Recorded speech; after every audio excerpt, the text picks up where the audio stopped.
بسم اللہ الرحمن الرحیم۔ غزوہ احد کا واقعہ بیان کرنے کا میرا مقصد آپ لوگوں کو ایک بڑی ہی اہم نصیحت کرنا ہے جو میں انشاءاللہ آخر میں بیان کروں گا۔ غزوہ احد جو ہے یہ مشرکین مکہ اور مسلمانوں کے درمیان جو ہے یہ 17 شوال 3 ہجری کو لڑی گئی۔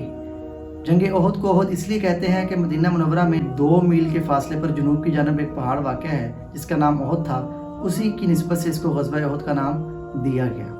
غزوہ احد کیوں ہوئی، اس کی مین وجہ کیا تھی، اس کی مین ریزن کیا ہے؟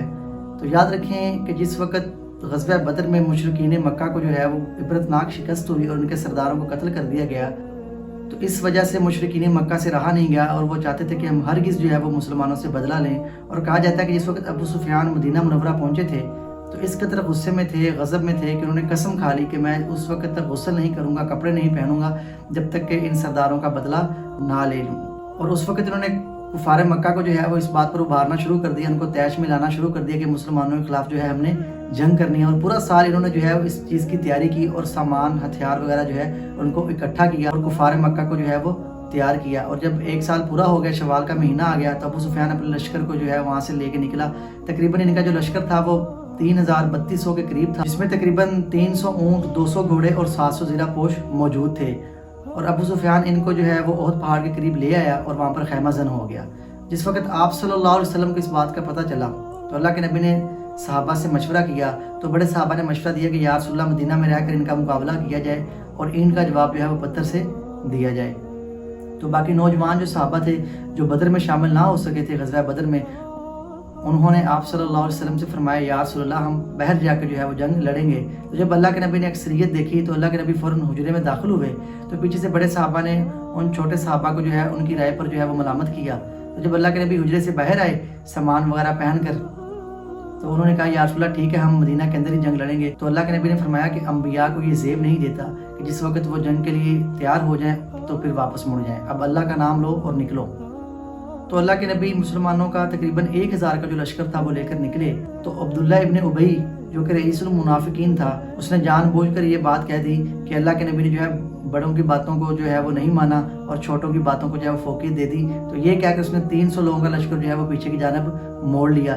اصل میں اس کا مقصد یہ تھا کہ مسلمانوں کے حوصلے جو ہیں ان کو پست کر دیے جائے۔ تو بھائیو دوستو، مسلمانوں کے حوصلے کیسے پست ہوتے، صحابہ کے حوصلے کیسے پست ہوتے؟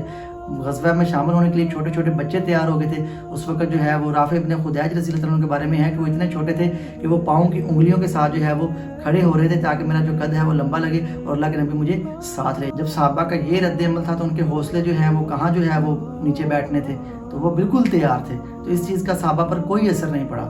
جب اللہ کے نبی صحابہ کو لے کر احد مقام پر پہنچے تو اللہ کے نبی نے جو ہے وہ صفوں کو درست کیا۔ تو اللہ کے نبی نے حضرت عبداللہ ابن جبیر رضی اللہ عنہ کی کمان میں 50 صحابہ کو جو ہے تیر اندازوں کو جو ہے وہ پہاڑ کی پچھلی جانب کھڑا کر دیا اور اللہ کے نبی نے فرما دیا کہ چاہے جنگ ہار جائیں یا چاہے جنگ جیت جائیں، آپ لوگوں نے ادھر ہی کھڑے رہنا ہے، وہاں سے ہلنا نہیں ہے۔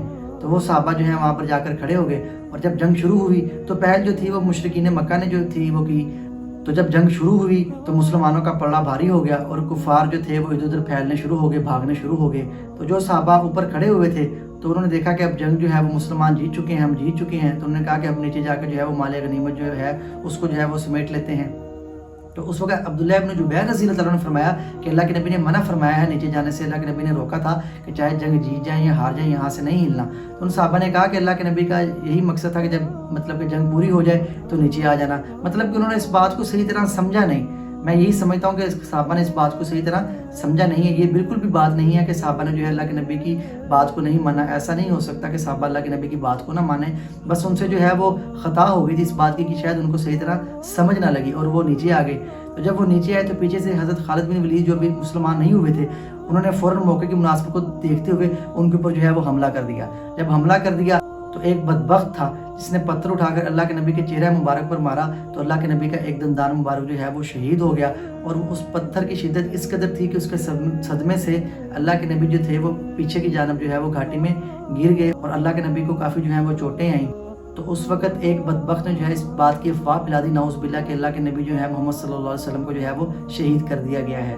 تو کافی صحابہ تھے، جب ان کو اس بات کا پتہ چلا تو بعض صحابہ جو تھے وہ پریشان ہو گئے اور بعض صحابہ جو تھے انہوں نے کہا اگر یہ خبر سچی ہے تو پھر ہمارا زندہ رہنے کی کیا ضرورت ہے۔ اور کفار مکہ جو تھے وہ بڑے خوش ہوئے کہ جنگ جو ہے وہ ہم جیت رہے ہیں یا جیت چکے ہیں۔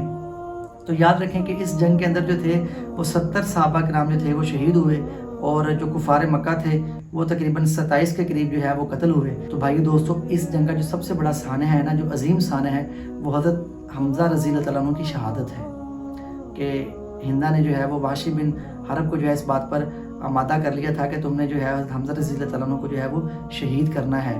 تو اس وحشی نے جو ہے وہ بھالا مارا تو وہ آپ کے پیٹ میں لگا، جس کی وجہ سے آپ کی شہادت ہوگی، اور دیگر صحابہ بھی اس جنگ میں جو 70 کے قریب جو صحابہ تھے وہ بھی شہید ہوئے۔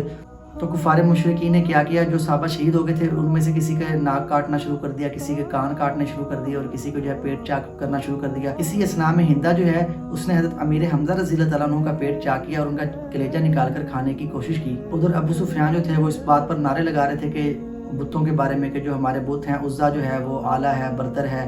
پھر ادھر آپ صلی اللہ علیہ وسلم نے حضرت عمر رضی اللہ عنہ کو کھڑا کیا اور ان سے کہا کہ تم بھی نعرہ لگاؤ، اور انہوں نے یہ نعرے لگائے۔ ان کا جو مفہوم ہے وہ یہی ہے کہ اللہ تعالیٰ کی ذات ہی اعلیٰ ہے، اللہ تعالیٰ کی ذات جو ہے وہ برتر ہے، اور اللہ ہی جو ہے وہ اکیلے ہیں جن کا کوئی ہمسر نہیں ہے۔ اور ابو سفیان جو ہے ادھر طیش میں آ کر یہ کہنے لگا کہ عزا جو ہے اس کا کوئی ہمسر نہیں ہے، اور پھر نعرے لگاتے لگاتے اس نے یہ کہا کہ اب اگلے سال جو ہے بدر کے مقام پر دوبارہ ملیں گے۔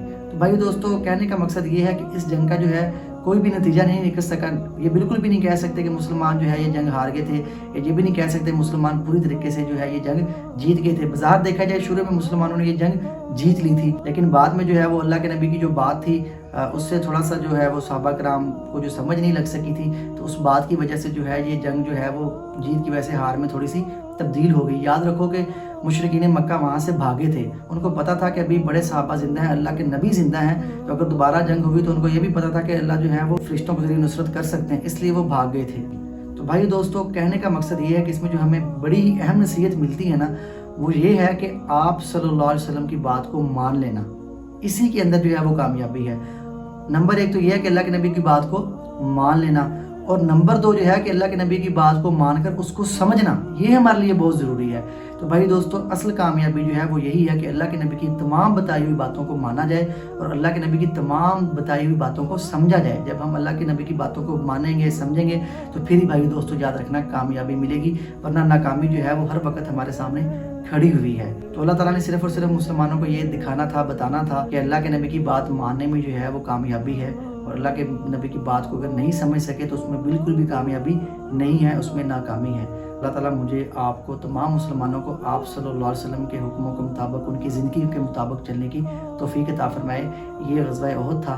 انشاءاللہ آگے جو ہے میں فتح مکہ پر جو ہے وہ ویڈیو بناؤں گا، تو انشاءاللہ آپ لوگوں کے ساتھ جڑا رہوں گا۔ اصل میں میری پوری کوشش ہوتی ہے کہ مختصر انداز میں جو ہے پوری بات جو ہے آپ لوگوں کو سمجھا سکوں، تو لازمی دعاؤں میں جو ہے وہ یاد رکھیے گا۔